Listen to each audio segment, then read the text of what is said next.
இனிய வைகறை வணக்கம். இருள் விலகும் நேரம், சூரியன் உதிக்கும் முன் நம் மனம் தெளியும் நேரம், நாம் சந்திக்கும் நேரம், இதுதான் வைகறை சங்கமம். நிகழ்ச்சியில் கலந்து கொண்டிருக்கும் அனைத்து ஆளுமைகளுக்கும், அன்பான நண்பர்களுக்கும் என் இனிய காலை வணக்கம். வைகறை சங்கமம் சிறிய அறிமுகம். இது தினசரி காலை 5:25 முதல் 6:15 வரை நடக்கும் ஒரு ஆன்லைன் பயிற்சி மற்றும் சங்கமம். ஒவ்வொரு நாளும் ஒரு புதிய ஆளுமை, ஒரு புதிய சிந்தனை, ஒரு புதிய உத்வேகம். இந்த மாதம் முழுவதும் 30 ஆளுமைகள் 30 நாட்கள் ஒரே தலைப்பை சிந்தித்து, வாழ்ந்து, அனுபவித்து நம்மோடு பகிர்ந்து கொள்வார்கள். இது வெறும் பேச்சு அல்ல, இது வாழ்வை மாற்றும் ஒரு அரை மணி நேரம். அந்த வகையில் இந்த மாதத்தின் தலைப்பு இந்திய சுதந்திரம். இந்திய சுதந்திரத்தை பற்றி நாம் பேசும்போது நாம் அடிக்கடி 1947 நினைவு கூறுகிறோம். ஆனால் உண்மையான சுதந்திரம் என்பது கொடியேற்றத்தில் மட்டும் முடிவதில்லை. அது ஒவ்வொரு குடிமகனின் மனதிலும் தொடங்குகிறது. அது அச்சம் இல்லாமல் கருத்தை பகிர்வது, அது பாகுபாடு இல்லாமல் கல்வி கற்பது, அது வெறுப்பிற்கு எதிராக அன்பையே பரப்புவது, வறுமை, அறியாமை மற்றும் சமூக தீமைகளிடமிருந்து நமது சமூகத்தை விடுவிப்பது. அந்த வகையில் இன்று சுதந்திர தினத்தை பற்றி நம்மிடம் உரையாட வந்திருப்பது ஒரு மிகப்பெரிய ஆளுமை. அவர்களை பற்றி சொல்ல வேண்டும் என்றால், அவருடைய தந்தையார் மஞ்சள் கொள்ளையை சேர்ந்த பொன்னன், கிளாங்காட்டை சேர்ந்த சாயவர்ணம் என்பது அவரது தாயாரின் பெயர்.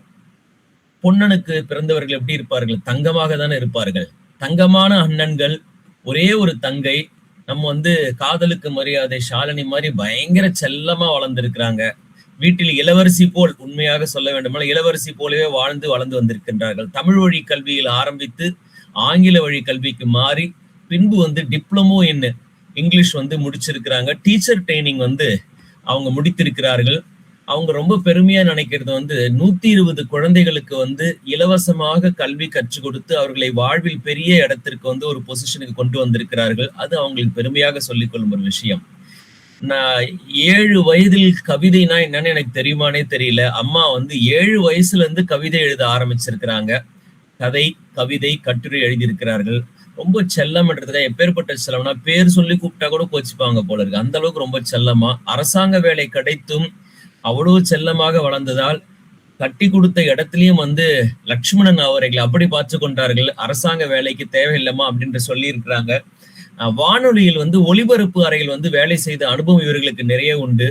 இப்பொழுது பாத்தீங்கன்னா நம்மளுடைய வேர்ல்டு பீஸ் ஆர்கனைசேஷன்ல இவரு நெறிய ஆளுகையால இருக்கின்றார்கள். ஒரு மாடரேட்டராக இருக்கிறாங்க. அது ரொம்ப பெருமையா நினைக்கிறாங்க. பரம்பு மலை தமிழ் சங்கத்துல உறுப்பினராக இருப்பதை தனது பெரிய பெருமையாகவும் நினைக்கின்றார்கள். மகள்கள் இருக்கிறார்கள். அதாவது அவர் ரொம்ப பெருமையா நினைக்கிறது அவங்களுடைய மகளுடைய பட்டமளிப்பு விழா ஜோஹர் சுல்தானுடைய அரண்மனையில நடந்திருக்கின்றது. நம்மளெல்லாம் கூட கூப்பிட்டுருக்காங்க. கொஞ்சம் நம்ம இந்திய அவள இருந்து நம்மளால செல்ல முடியாது, நம்மளோட எல்லாம் சேர்ந்து அந்த பட்டமளிப்பு விழாவில் அவங்க கலந்து கொள்ளணும்னு அவ்வளவு ஆசைப்பட்டிருக்கிறார்கள். தமிழ் வழியில் இருக்கும் ஒவ்வொருவரையும் தனது சகோதர சகோதரிகளாவே அவர் பாவிக்கின்றார். அவர் எல்லாம் எப்படின்னா சொல்லுங்கப்பா, ஆனா எனக்கு மலேசிய மங்கைன்னு சொல்றதுதான்ப்பா எனக்கு பிடிக்கும் எனக்கு அப்படின்னு அவங்களுக்கு ரொம்ப அது பெருமையா நினைக்கிறாங்க. அந்த விஷயத்த நம் தளத்தை பொறுத்தவரை மகிழ்ச்சி அப்படின்னா ஜானகி அம்மா, புத்துணர்ச்சி அப்படின்னா ஜானகி அம்மா, அடுத்தவங்களை என்கரேஜ் பண்றது, பாராட்டுது அப்படின்னா ஜானகி அம்மா. ஒரு சிறந்த ஆளுமை, ஒரு நல்ல மனிதரை இந்த அவைக்கு அறிமுகப்படுத்துவதில் நான் பெருமகிழ்ச்சி கொள்கின்றேன். ஜானகி அம்மா, த ஸ்டேஜ் இஸ் யுவர்ஸ். நீங்க ஸ்டார்ட் பண்ணலாம் உங்களுடைய உரையை. நன்றி. நன்றி நன்றி டாக்டர், நன்றி, மிக்க நன்றி. வைகறை சங்கம உறவுகள் அனைவருக்கும் எனது இனிய காலை வணக்கம். உங்களை அனைவரையும் இந்த நிகழ்ச்சி வழி சந்திப்பதில் நான் மிக்க மகிழ்ச்சி அடைகிறேன். மலேசியாவில் இருந்தாலும் இந்திய சுதந்திரம் பற்றி பேச வைகறை சங்கமத்தில் வாய்ப்பு கொடுத்த குழுவினர், வைகறை சங்கம குழுவினர் அனைவருக்கும், ஒவ்வொருவருக்கும் தனியாக பெயர் சொல்ல நேரமில்லை, இருந்தாலும் அனைவருக்கும் எனது இனிய காலை வணக்கமும் நன்றியும். சுதந்திர தியாகிகள் எவ்வளவோ பேர் இருக்க, இங்கு நம் கண் முன்னே இருப்பவர் மேஜர் சார் தான். நான் யாரையும் பார்த்ததில்லை ராணுவ வீரர்களை, ஆனாலும் அவர் ஒருவரை பார்க்கும்போது எனக்கு அந்த ஒரு சந்தோஷமும் நன்றி இருக்கின்றது. நம்ம நாட்டை காப்பாத்துறதுக்கு அவங்க உயிரை கொடுத்து உடைச்சவங்க. அதனால மேஜர் சார், ஜெய்ஹிந்த், இனிய காலை வணக்கம். வந்தே மாதரம், ஜெய்ஹிந்த். தாயின் மணிக்கொடி பாரேர், அதை தாழ்ந்து பணிந்து புகழ்ந்திட வாரேர். ஓங்கி வளர்ந்தது ஒரு கம்பம், அதன் உச்சியின் மேல் வந்தே மாதரம் என்றே பாங்கின் எழுதி திகழச் செய்ய பட்டொளி வீசி பறந்தது தாயின் மணிக்கொடி பாரீர். இன்னும் 2 நாளில் நாம் சுதந்திர தினத்தை, பிறந்த நாளை கொண்டாடப் போகின்றோம். மிகவும் சந்தோஷமான விஷயம். இதற்கு முன் இந்தியா எவ்வளவோ பிரச்சனைகள்ல அடிமைகளா இருந்த போதிலும் இன்று சுதந்திரம் கிடைத்து நாம் ரொம்ப மகிழ்ச்சியா இருக்கிறோம். சுதந்திர இந்தியாவுக்கு ஜெய்ஹிந்த். நம் பிறந்த நாளை கொண்டாடுவதை விட நாட்டின் பிறந்த நாளை முக்கியமாக கொண்டாடுவதுதான் நமக்கு சிறப்பு. ஏன்னா நாடு செழிப்பாக இருந்தாக்க நம்மளும் செழிப்பாக இருப்போம். நம்மளோட பிறந்த நாளை கொண்டாடும் போது அது வீட்டோட முடிஞ்சிருது. நாட்டோட பிறந்த நாள் எவ்வளவு சந்தோஷம். ஒவ்வொரு பிரச்சனை, சின்ன சின்ன கல்விகள்ல இருந்து அனைத்து விதமான சந்தோஷமும் நமக்கு கிடைக்கும் போது நாட்டின் பிறந்த நாள் தான் முக்கியம். இந்த நாடு பார்த்ததுண்டா, தன் வீடு பார்க்காமல் வாழ்வு பார்க்காமல் நாடு முன்னேற நாளும் உழைத்தவர்களை இந்த நாடு பார்த்ததுண்டா? நாடு முன்னேற நாளும் உழைத்தவரை நாடு பார்த்ததுண்டா? நீங்கள் யாராவது பார்த்திருக்கீர்களா சகோதரர்களே? பார்த்ததெல்லாம் கேள்விப்பட்டிருக்கோம். நம்ம மேஜர் தான் இருக்காருல்ல ஒருத்தர் பாக்குறதுக்கு.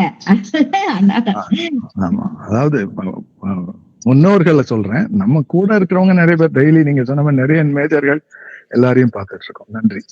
நன்றியா. இன்று இந்த நாடு இருப்பதை விட சிறந்ததொரு நாட்டை தட்டி எழுப்பதற்காக இளம் தலைமுறைகள் முன்வர வேண்டும். இந்த இளைஞர்கள் தான் நாளைய தலைவர்கள். நாம் சொல்லும் கருத்துக்கள் அவர்களிடம் போய் சேர வேண்டும். நம்ம வீட்டு குழந்தைகளிடமிருந்தே ஆரம்பிக்க வேண்டும். நம்ம வெளியே உள்ளவங்ககிட்ட நம்ம அந்த வாய்ப்பேச்ச சொல்லிக்கிட்டு இருக்கிறத விட நம்ம செய்து காட்டணும். ஒவ்வொரு இதையும் நம்ம செய்ய காட்டணும். அந்த பிள்ளைங்க கிட்ட இந்த மனசுல பதிய வைக்க வேண்டும். அதற்கு சிறந்தது இந்த யூடியூப் மூலம் அந்த மாதிரி செய்யறது ரொம்ப அருமை. எல்லாருக்கிட்டையும் போய் சேரணும். அக்கம் பக்கம் நண்பர்கள் என 10, 100, 1000 ஆகி அனைவரிடமும் இந்த கருத்துக்கள் போய் சேர்ந்தார்கள். அத சின்ன பிள்ளைங்க, வீட்டுல உள்ள சின்ன பிள்ளைங்க காதுல நிச்சயம் கேட்கும். அப்ப அந்த பிள்ளைங்க ஊக்கத்தோட செயல்படுறதுக்கு சிறப்பா இருக்கும். இதை பார்க்கும் இளைஞர்கள் மனதில் சுதந்திர இந்தியாவுக்கு நம்ம செய்யறத, நம்ம இந்த மாதிரி பேசுறத அந்த பிள்ளைங்க பார்க்கும்போது, வீட்டுல உள்ள பிள்ளைங்க பார்க்கும்போது, இளைஞர்கள் பார்க்கும் போதும் அவங்க நம்மளும் ஏதாவது செய்யணும்ன்ற அந்த உணர்ச்சி வரும் அவங்களுக்கு.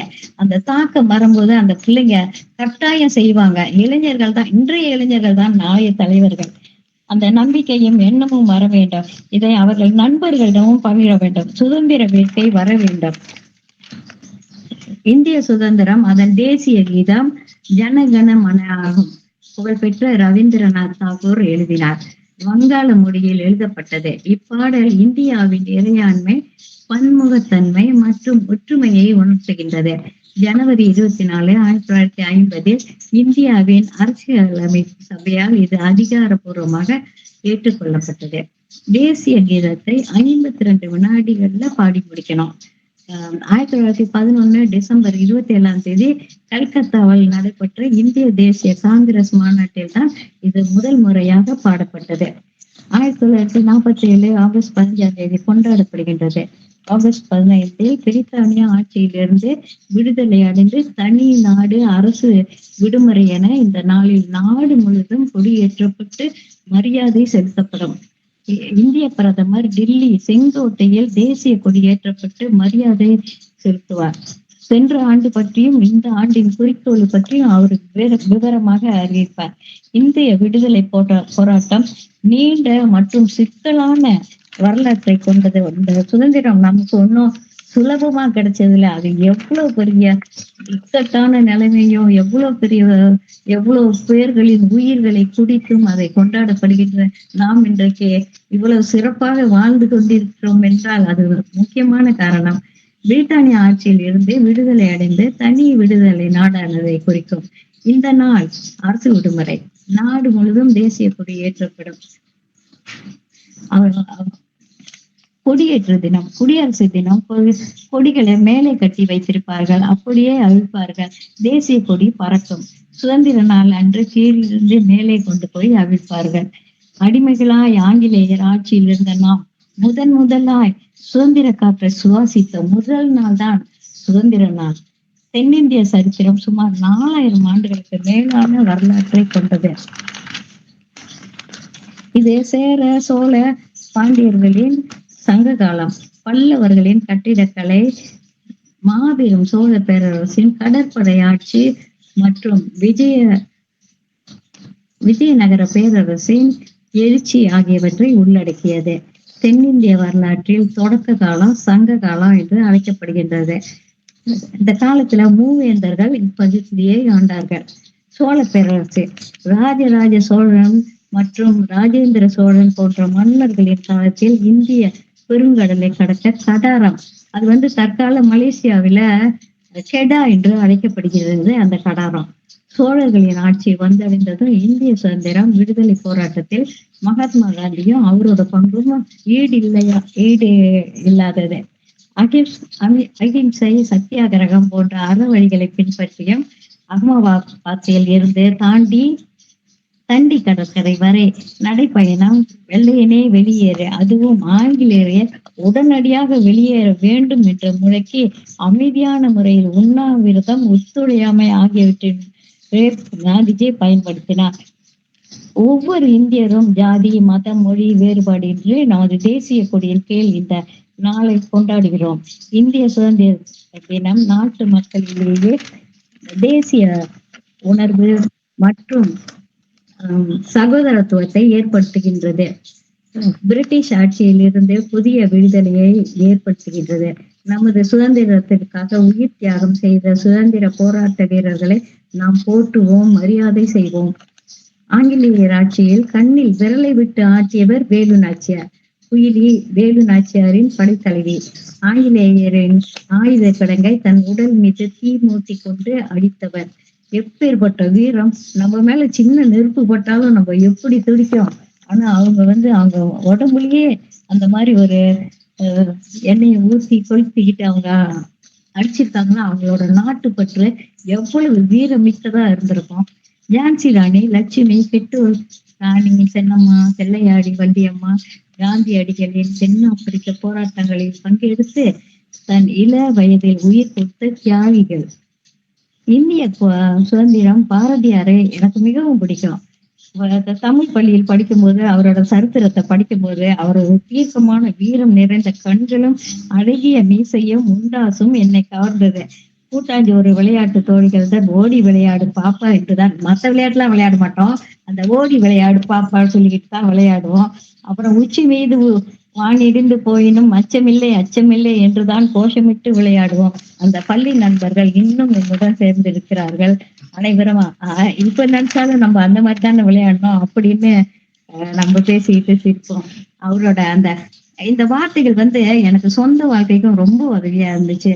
அச்சமில்லை அச்சமில்லை அச்சம் என்பதில்லையே, உச்சி மீது வானிடிந்து போய் வீழுகின்ற போதிலும் துச்சமாக எண்ணி நம்மை ஊறு செய்ய போதிலும் அச்சமில்லை அச்சமில்லை அச்சம் என்பதில்லையே, இச்சகத்துள்ளோரெல்லாம் எதிர்த்து நின்ற போதிலும் அச்சமில்லை அச்சமில்லை அச்சம் என்பதில்லையே, துச்சமாக எண்ணி நம்மை தூர் செய்த போதிலும் அச்சமில்லை அச்சமில்லை அச்சம் என்பதில்லையே, பிச்சை வாங்கி உண்ணுகின்ற வாழ்க்கை பெற்றுவிட்ட போதிலும் அச்சமில்லை அச்சமில்லை அச்சம் என்பதில்லை, இச்சை கொண்ட பொருள் எல்லாம் இழந்து விட்ட போதிலும் அச்சமில்லை அச்சமில்லை. ஒவ்வொரு வார்த்தையும் நம்மளுக்கு உற்சாகம் கொடுக்குது.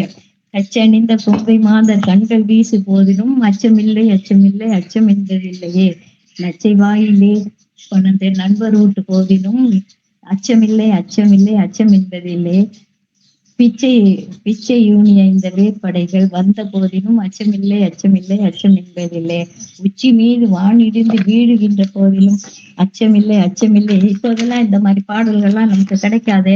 நம்ம பிள்ளைங்களுக்கு சின்ன பிள்ளையிலேருந்து இதெல்லாம் கத்து கொடுத்தோம்னா அந்த சிறு வயது பிள்ளைங்களுக்கு என்னதான் நம்மளோட பேர பிள்ளைங்களுக்கு இதெல்லாம் நம்ம கத்து கொடுத்தோம்னா நம்மளால தான் கத்து கொடுக்க முடியும். அந்த பிள்ளைங்களுக்கு எல்லாம் இதெல்லாம் கத்து கொடுத்து வளர்ந்தெல்லாம் நாளைக்கு வாழ்க்கையில முன்னேறதுக்கு அவங்களுக்கு அந்த அச்சமே வராது.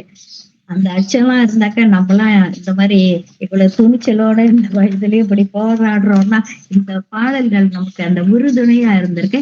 எனக்கு ரொம்ப உறுதுணையா இருக்கு. இன்னைக்கு நான் இப்ப இந்த வார்த்தைகள்லாம் எனக்கு ரொம்ப இருந்ததுனால்தான் எனக்கு அவர் பாட்டுன்னா ரொம்ப பிடிக்கும். நாட்டின் சுதந்திரத்திற்காக அவர் போராடியது அந்த சின்ன வயதிலேயே என்னுள்ளும் பதிந்தது, வீரத்தையும் ஊட்டியது. மலையை பார்த்து பயந்து விடாதே, மலை மீது ஏறினால் அதுவும் காலடியில் தான் என்றார். அதனால எவ்வளவு பெரிய வாழ்க்கை போராட்டமாக இருந்தாலும் நம்மால் சமாளிக்க முடியும். நம்பிக்கை நமக்கு இருந்தாக்க நம்மளால என்னைக்கு நம் முயற்சி உடையார் நிகழ்ச்சி அடையாது என்பது போல அந்த வீறு கொண்டு வார்த்தைகளை கேட்பவர்கள் நம்மளால நடக்க முடியும். கேட்பவர்கள் அனைவருக்கும் வீரமறு சொல். சில காலம் சிறைப்பறவைகளாக வாழ்ந்த போதும் மௌனமும் பாரதியாரின் சொற்களும் வாழ்க்கை போராட்டம் ஒன்றும் பெரிதாக தெரியவில்லை.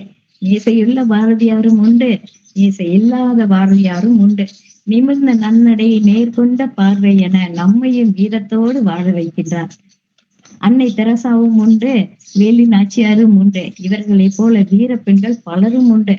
பாரதியாரின் கொள்ளு பேத்தி நல்ல தோழி திருமதி உமா பாரதி அவர்கள் ரொம்ப அன்பானவர்கள். எவ்வளவு பெரிய கூட்டத்துல பேசிக்கிட்டு இருந்தாலும் பேர் சொல்லி கூப்பிட்டு ஒரு மரியாதை செய்வாங்க.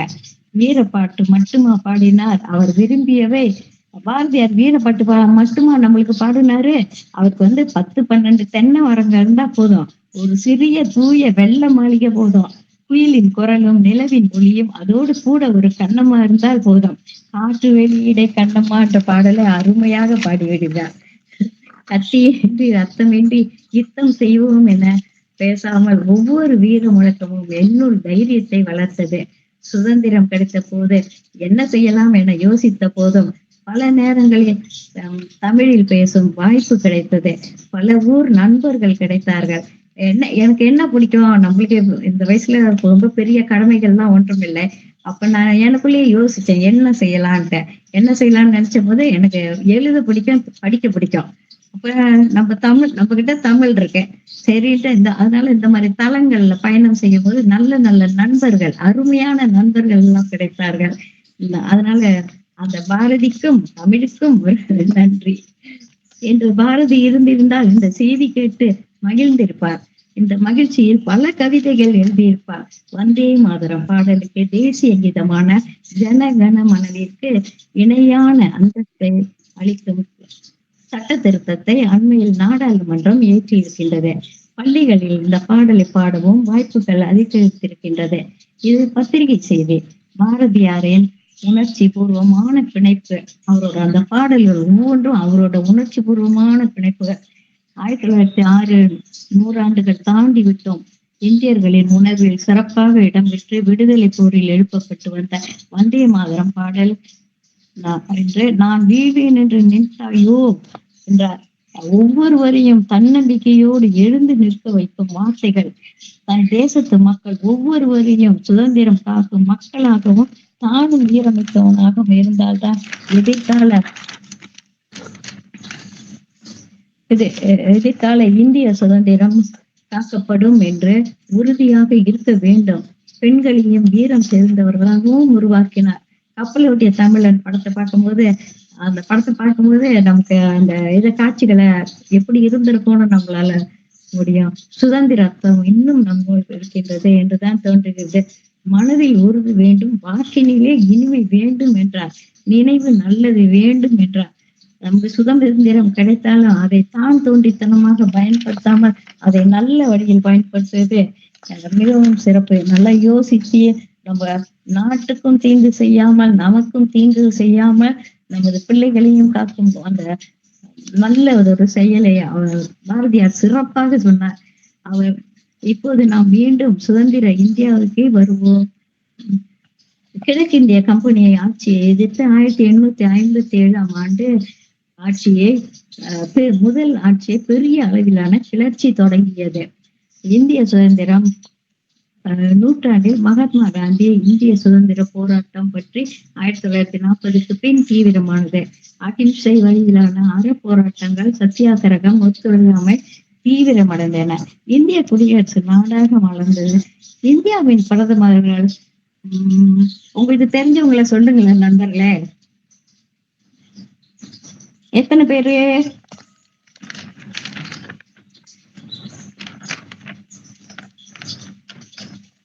யாராவது ஒருத்தர் 2 பேராவது நீங்க சொல்லலாம். பகத்சிங், தீரன் சின்னமலை, ஜவஹர்லால் நேரு பிரதமர், அழகுமுத்துக்கோன், தில்லையாடி வள்ளியம்மை பிரதமரை கேட்கிறார். மொழிகாத்த குமரன், சிதம்பரனார், கப்பலோட்டிய தமிழர். முதல் பிரதமர் யாரு? பாரதியார், நேரு, ஜவஹர்லால் நேரு. ஜவஹர்லால் நேரு. முதல்ல பிரதமர் ஜவஹர்லால் நேரு 1940 இருந்து 1964 வரைக்கும் இருக்காரு. அப்புறம் ரெண்டாவது வந்து குல்சரிலால் நந்தா 1964 1964. லால் பகதூர் சாஸ்திரி 1964 1966. நாலாவது இந்திரா காந்தி 1966 1977. மொரார்ஜி தேசாய் 1977 1979. சரண் சிங் 1979 1980. இந்திரா காந்தி 1980 1984. ராஜீவ் காந்தி 1980 1984. விஸ்வநாத் பிரதாப் சிங் 1989 1990. சந்திரசேகர் 1990 1991. PV நரசிம்மராவ் 1991 1996. அடல் பிகாரி வாஜ்பாய் 1991 1996. தேவகவுடா 1996 1997. இந்தர் குமார் குஜ்ரால் 1997 1998. அடல் பிகாரி வாஜ்பாய் 1998 2004. மன்மோகன் சிங் 2004 2014. நரேந்திர மோடி மே 26 2014 முதன்முறையாக இந்தியாவில் பிரதமராக பதவியேற்றார். உலகிலேயே அதிக எண்ணிக்கையிலான வெளிநாட்டு பயணங்கள் அவர்தான் மேற்கொண்டாரு. இன்னும் அவர்தான் பிரதமராக இருக்கிறாரு. இரண்டாம் முறை மே 30 அன்று மீண்டும் பிரதமராக பொறுப்பேற்றார். மூன்றாம் முறை 2024 பொது தேர்தலுக்கு பிறகு ஜூன் 2024 தொடங்கியது மூன்றாவது முறையாக பதவியேற்றார். இந்தியாவின் பிரதமரான மோடிக்கு 17/9/1950 அன்றுதான் பிறந்த நாள். இன்று என்ன வயது இருக்கும் நண்பர்களே? 50ல பிறந்தாருன்னா இப்ப என்ன வயது இருக்கும் அவருக்கு? 76. சரியா 76 தான். பரிசு ஒண்ணும் இல்ல. இந்தியாவில் அதிக காலம் இருந்த பிரதமர்கள்: ஜவஹர்லால் நேரு 16 ஆண்டுகள் 286 நாட்கள். இந்திரா காந்தி 15 ஆண்டுகள் 350 நாட்கள். நரேந்திர மோடி 11 ஆண்டுகள் மற்றும் தொடர்ந்து பதவியில் உள்ளார். மன்மோகன் சிங் 10 ஆண்டுகள் 4 நாட்கள். அடல் பிகாரி வாஜ்பாய் 6 ஆண்டுகள் 80 நாட்கள். ராஜீவ் காந்தி 5 ஆண்டுகள் 32 நாட்கள்.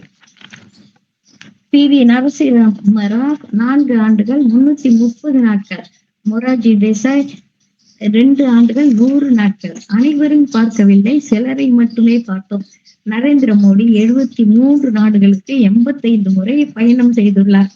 மேலும் அதிகம் பார்வையிடப்பட்ட நாடு அமெரிக்கா. இவர் இதுவரை 6 முறை அங்கு சென்றுள்ளார். இங்கேயே இருக்க வேண்டாம், நமது சுதந்திர போராட்ட வீரர்களை போய் பார்த்து வருவோமா? சொல்லுங்க, உங்களுக்கு யார் யாரு தெரியும் சுதந்திர போராட்ட வீரர்கள்? நேதாஜி சுபாஷ் சந்திர போஸ், பாலகங்காதர திலகர், சும்பன் முத்துராமலிங்க தேவர், காந்தியடிகள், மருது பாண்டிய, வீரபாண்டிய கட்டபொம்மன், அடுக்கிக் கொண்டே போகும். சகோதரர்கள். சுப்பிரமணிய சிவா, நீலகண்ட பிரம்மச்சாரியார். நன்றி தங்கம். பாலகங்காதர திலகர், மோகன்தாஸ் கரம்சந்த் காந்தி, வல்லபாய் பட்டேல், ஜவஹர்லால் நேரு, நேதாஜி சுபாஷ் சந்திர போஸ், பகவத்சிங், கோபால கிருஷ்ண கோகலே, தாதாபாய் நவ்ரோஜி, சந்திரசேகர் ஆசாத், மங்கள பாண்டே, லாலா லலபதி ராய், பாபு சிதம்பரம் பிள்ளை, வீரபாண்டிய கட்டபொம்மன், வீரமங்கை வேலு நாச்சியார், பாரதியார், தில்லையாடி வள்ளியம்மா, மருது சகோதரர்கள். இங்கு சிலரை மட்டும்தான் பார்த்தோம். எவ்வளவோ உயிர் தியாகிகள் இருக்காங்க. இந்தியாவுக்கு ஏன் நள்ளிரவில் சுதந்திரம் கிடைத்தது? யாராவது சொல்றீங்களா?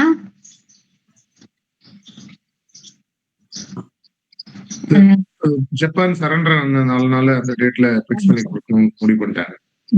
இன்னும் 10 நிமிஷம் தான் இருக்கு, நான் கொஞ்சம் சீக்கிரம் வச்சிருக்கேன். ஜப்பான் சரணடைந்ததாக அறிவித்த நாள். கடற்படை தளபதி மவுண்ட் பேட்டன் இந்தியாவுக்கு சுதந்திரம் கொடுக்க அந்த நாளை தேர்ந்தெடுத்தார். இவர்களின் கணிப்புப்படி 2 ஜோதிடர்கள் ஆகஸ்ட் 15 தீங்கு விளைக்கும் நாள் என நம்பினார்கள். அதனால 14ஆம் தேதிக்கும் 15ஆம் தேதிக்கும் நடுவுல நள்ளிரவில் வழங்கப்பட்டது. 1947 ஆகஸ்ட் 15 அன்று பிரிட்டிஷ் ஆட்சியில் இருந்து இந்தியா சுதந்திரம் பெற்றது. மீண்டும் பாரதியார் பற்றி, அவர் சுதந்திரம் பற்றியும் வீர செலுத்துவராக இருந்தாலும் அவர் மிகவும் எளியவர்.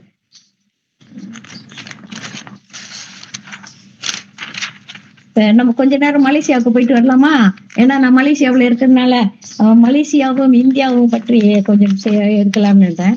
இந்திய சுதந்திரத்துக்கும் மலேசியாவிற்கும் இடையே உள்ள முக்கிய தொடர்பு தமிழர்களின் பங்கு, இந்திய தேசிய ராணுவம் மற்றும் தொழிலாளர் அரசியல் இயக்கம் ஆகியவை ஆகும். தமிழ் மக்கள் மற்றும் தொழிலாளர் இடம்பெயர்வு பிரிட்டிஷ் ஆட்சி காலத்தில் தமிழ்நாட்டில் இருந்து ஆயிரக்கணக்கான தமிழர்கள் மலேயாவுக்கு, இன்றைய மலேசியா கொண்டு வரப்பட்டனர். ரப்பர் மற்றும் தேங்காய் தோட்டங்களில் இவர்கள் கடுமையாக வேலை செய்தனர். இந்த தமிழ் மக்கள் தங்கள் தாய்நாட்டு பற்றையும் இந்திய விடுதலை போராட்ட உணர்வையும் தங்களது இதயத்தில் எப்போதும் வைத்திருந்தனர். நேதாஜி சுபாஷ் சந்திர போஸ் மற்றும் இந்திய தேசிய ராணுவம் மலேயாவில் இருந்த தமிழர்கள் நேதாஜியின் இந்திய தேசிய ராணுவத்தில் மிகப்பெரிய அளவில் நிதி மற்றும் ஆட்களை வழங்கினர். சிங்கப்பூர் மற்றும் மலேசியாவில் பிறந்த தமிழ் பெண்கள் ஜான்சி ராணி படையில் இணைந்தனர். மலேசிய மண்ணில் இருந்து இந்திய விடுதலைக்காக போராடியவர் இவர்கள் ஆவார். மலாயா இந்திய காங்கிரஸ் உருவாக்கம் மகாத்மா காந்தி மற்றும் நேருவின் கொள்கைகளால் ஈர்க்கப்பட்ட ஜான் டிவி என்பவரால் 1946 ஆகஸ்டில் மலேசிய இந்திய காங்கிரஸ் மலாயாவில் தொடங்கப்பட்டது. இது இந்திய விடுதலை இயக்கத்தின் தாக்கத்தால் உருவான ஒரு அரசியல் அமைப்பாகும். இத்தொடர்புகள் பின்னர் 1957 மலாயா சுதந்திரம் பெற்ற பிறகும் இந்திய மலேசிய நாடுகளுக்கிடையேயான நட்புறவை பலப்படுத்த உதவியது. இந்தியா சுதந்திரம் அடைந்த நாள் 1947. 10 ஆண்டுகளுக்கு பிறகுதான் 1957 ஆகஸ்ட் 31 மலாயா பிரித்தானியர்களிடமிருந்து சுதந்திரம் பெற்றது. மலாயாவில் குடியேறிய இந்தியர்கள் நாட்டின் பொருளாதார வளர்ச்சிக்கும் அரசியல் ஆட்சிகளுக்கும் உதவினார்கள். இந்தியாவுக்கும் மலேசியாவுக்கும் இன்றும் தூதரக உறவுகள் தொடர்கின்றன. மலேசியா இந்தியா சுதந்திரம் போராட்டத்தில் மலேசிய தமிழர்கள் பங்களிப்பு அல்லது நேதாஜியின் நடவடிக்கைகள் பற்றி மேலும் தெரிந்து கொள்ள நேதாஜி வருகிறார். சுதந்திர போராட்ட வீரரான சுபாஷ் சந்திர போஸ் நேதாஜி மிகச் சிறப்பா அப்படின்னாக்க தலைவர் என்ற அர்த்தம். இந்திய தேசிய ராணுவ நிறுவனத்தை நிறுவ ஆங்கிலேயரை எதிர்த்து போராடினார். அவரது முக்கிய முழக்கம் ஜெய்ஹிந்த் மற்றும் எனக்கு ரத்தம் தாருங்கள், உங்களுக்கு சுதந்திரம் தருகின்றேன் என்பதாகும். இந்திய சுதந்திர போராட்டத்துல மலேசியா, மலாக்கா மற்றும் நேதாஜியின் பங்கு வலிமையானது. மலேசியா மற்றும் தென்கிழக்காசியாவில் இந்த இந்தியர்கள் நேதாஜியின் இந்திய தேசிய ராணுவத்திற்கு பெருமளவில் பணமும் தங்கமும் மட்டுமல்ல உழைப்பு அளித்து அவரை ஊக்குவித்தனர், புரட்சிகரமான தளமாக்கினார். மலேசியாவில் வாழ்ந்த இந்தியர்கள் தங்களது வியர்வையையும் செல்வத்தையும் உழைப்பையும் அளித்தனர். ஒரு நாள் தலைவராக திலான் தமிழ் வீரர்களுக்கு தலைவராக வந்தார். ஜெனரல் கியானி சிறந்த வீரர். தமிழர்கள் மாட்டிக்கொண்டாலும் இறுதி வரை அவங்க எப்படி போரிட்டாலும் எப்படி மாட்டிக்கிட்டாலும் அவங்க காட்டி கொடுக்கவே மாட்டாங்கன்னு நேதாஜி அறுதியிட்டு கூறினார். நேதாஜியின் இந்திய ராணுவத்தில் தலைவராக இருந்த மற்றொருவர் வின்சென்ட் சர்ச்சில். மலையா ரப்பர் தோட்டத்துல ரப்பர் பால் உறிஞ்சும் தமிழர்களின் ரத்தம் நேதாஜியின் மூளையில் கட்டியாக உறைந்து, அந்த மாதிரி இவங்க எல்லாம் சொல்லும் போது நேதாஜியோட மூளையில அது கட்டியா இருந்துச்சான். அத எப்படி அவர் அந்த வார்த்தையை அவர் சொல்லும் போது நமக்கு மெய் சிலிக்கிறது. அதற்கு பதில் அளித்த நேதாஜி, இந்த தமிழர்கள் தான் பின்னாளில் ஆங்கிலேயரை ஏகாதிபத்தியத்தின் ரத்தத்தை அப்படியே உறிஞ்சி குடிப்பாங்கன்னு சொன்னாராம். 1945 நேதாஜி படையில் ஒற்றர்களாக இருந்த 4 தமிழ் வீரர்கள் தூக்கிலிடப்பட்டனர். இந்திய விடுதலை பெற்ற பின்னரும் இவர்களை பற்றிய விவரங்கள் நாம் இன்னும் அறியவில்லை. ராமதேவர், ராமசாமி போன்றோர் புகழ் அறியவில்லை. தலை சிறந்த படைத்தலைவர்களை உருவாக்க வேண்டும் என்ற எண்ணத்தில் நேதாஜி 46 பேர்களை தேர்ந்தெடுத்தார். 14 வயது பிள்ளைகள் அவரோட இதுல சேர்ந்துட்டு 16 வயது என்று சொல்லி இணைந்தனர். புரட்சிகரமான தளமாக்கினர். மலேசியாவில் வாழ்ந்த இந்த இந்திய சுதந்திர போராட்டத்தில் நேதாஜி தேசிய ராணுவத்தை எதிர்த்து போராடினார். அவரது முக்கிய முழக்கம் ஜெய்ஹிந்த் மற்றும் எனக்கு ரத்தம் தாருங்கள் என்பது. இதெல்லாம் படிக்கும் போது தமிழன் என்று சொல்லடா, தலை நிமிர்ந்து நில்லடா என்று மெய் சிலிர்த்து போகிறது. நேதாஜியுடன் வந்த இன்னொரு ராணுவ வீரர் ஜெர்மனியிலிருந்து நீர்மூழ்கி கப்பலில் பயணம் செய்து உடனிருந்தார். இந்திய தேசிய ராணுவ வீரர்களை அபித் ஹசான் சுப்பிரமணி ஆவார். சஃப்ரானி இவர் மட்டும்தான் நேதாஜியின் முக்கிய தோழர். மே 2026 அவங்க முகலாய பயிற்சி ராணுவம் எல்லாம் இந்தியாவும் மலேசியாவும் சேர்ந்து அந்த ராணுவ பயிற்சியை மேற்கொண்டாங்க. 1947 இந்தியாவின் சுதந்திரம், மலேசியாவில் வாழ்ந்த இந்தியர்களின் உள்ளத்தை, அங்க கிடைச்ச சுதந்திரம் இங்க உள்ளவங்களையும் அவங்களோட உள்ளத்தை தாக்கியது. இந்திய கழகத்தின் துயரங்களும் போராட்டங்களும் எனும் நூல் 1800களில் இந்தியாவில் இருந்து இன்று வரையான ஏறத்தாழ 2 நூற்றாண்டுகளுக்கான புத்தகத்தை எழுதியவர் மாணிக்கம். இந்தியாவுக்கு குடிபெயர்ந்தவர். தமிழர்கள் பொருளாதார, கல்வி, அரசியல் முதல் அந்த 2ஆம் பதிப்பு 3ஆம் பதிப்பு பற்றியும் எழுதியிருக்காரு. ஆங்கில பதிப்பும் இருக்கு. இந்தியாவுல 1947 சுதந்திரம், இன்றைய மலேசியா சுதந்திர போராட்டமும் வரலாற்று ரீதியாகவும் இருந்தது. இந்தியர்களின் விடுதலை உணர்வுடனும் நேதாஜி சுபாஷ் சந்திர போஸ் இராணுவமும் ஈர்க்கப்பட்டு சுதந்திர போராட்டத்தில் நேரடி பங்களிப்பை வழங்கினாங்க. நமக்கு சுதந்திரம் வாங்கி கொடுத்த வீரர்களை போற்றுவோம். சுதந்திர இந்தியாவில் வாழ்வதற்கு பெருமை கொள்வோம். ஆனந்த சுதந்திரம் அடைந்து விட்டோம் என்று ஆடுவோமே, பள்ளி பாடுவோமே. ஜெய்ஹிந்த்.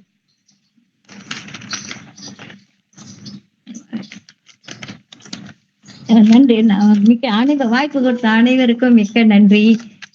இங்க வந்து உங்க கூட பேசுறதுக்கு ரொம்ப சந்தோஷம். அனைவரையும் மீண்டும் இந்த மாதிரி ஒரு இதுல நான் இங்க பேசுவோம், நீங்க எல்லாம் கேட்கவும் ரொம்ப சந்தோஷமா இருக்கு. நன்றி சகோதரர்களே, நன்றி, மிக்க நன்றி.